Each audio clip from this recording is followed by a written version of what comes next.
In the heart of West Africa, along a winding road that cut through golden savanna grasslands and ancient baobab trees, there stood a modest roadside restaurant. The sign above it read, "The Mbali's Haven," painted in bright colors that had faded under the relentless sun. The building itself was unassuming, a rectangular structure with clay walls and a thatched roof, but the aroma wafting from its kitchen was irresistible. A tantalizing mix of spices, smoke, and something no one could quite identify. Travelers from far and wide would stop by, lured by the scent and the stories of the incredible meals served there. The Mbali family, the restaurant's proprietors, were as enigmatic as the flavors they conjured.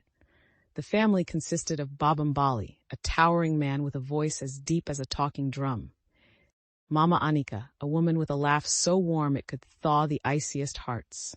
Their 3 children, Zuberi, the eldest son and a talented drummer. Imara, their teenage daughter with a talent for storytelling. And little Kito, a mischievous boy who always seemed to be hiding something behind his wide grin. From sunrise to sunset, the Mbalis worked tirelessly, each playing a unique role in the restaurant's success. Baba Mbali oversaw the grill, expertly charring meats and fish to perfection. Mama Anika was the queen of the spices, blending them with an almost magical precision. Zuberi entertained guests with his drumming, creating an ambiance that made every meal feel like a celebration.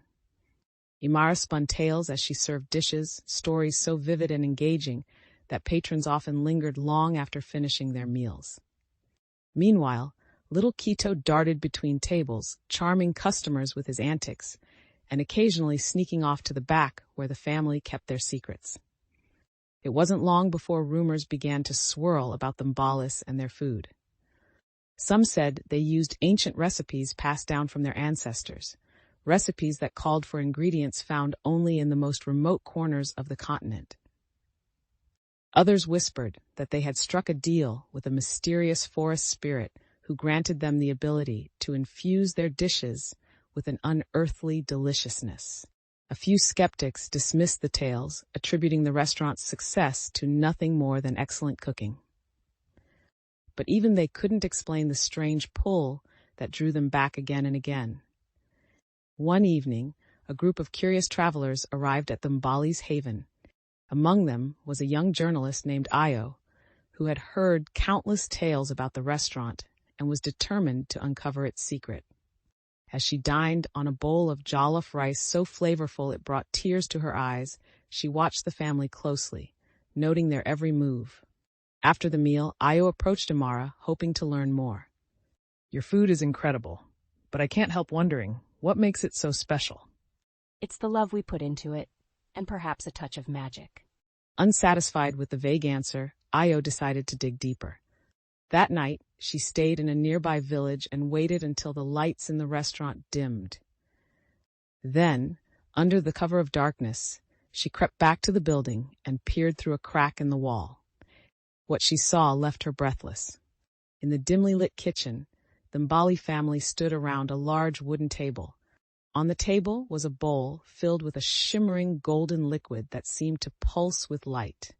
Baba Mbali stirred the liquid with a carved wooden spoon while chanting softly in a language Ayo didn't recognize. Mama Anika added pinches of herbs and spices, each addition causing the liquid to glow brighter.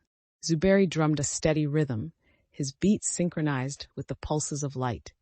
Imara whispered words that seemed to float in the air like glowing fireflies, while little Kito giggled and tossed in what looked like tiny, glittering seeds.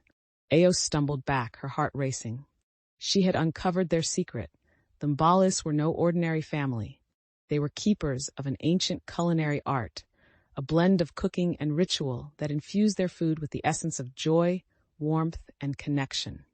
But as she turned to leave, her foot snapped a twig, and the sound echoed through the night. The chanting stopped, the drumming ceased. The family turned as one, their eyes locking onto Ayo. Then Baba Mbali stepped forward, his expression calm but serious. "You've seen what few have. What will you do with this knowledge?" Ayo hesitated. She thought of the countless people who would flock to the restaurant if she exposed its secret, of the fame and fortune that might follow. But she also thought of the magic she had felt while eating their food, the sense of community and wonder that no words could fully capture. I won't tell anyone. Your secret is safe with me. Baba Mbali studied her for a long moment before nodding. Good. Then you are welcome to return anytime.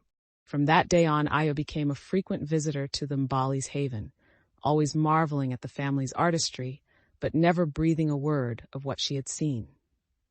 The restaurant continued to thrive, its secrets intact, its magic undiminished. And as travelers came and went, drawn by the irresistible allure of the Mbali's cooking, the legend of the Mbali's haven grew, a testament to the power of love, tradition, and a touch of the extraordinary.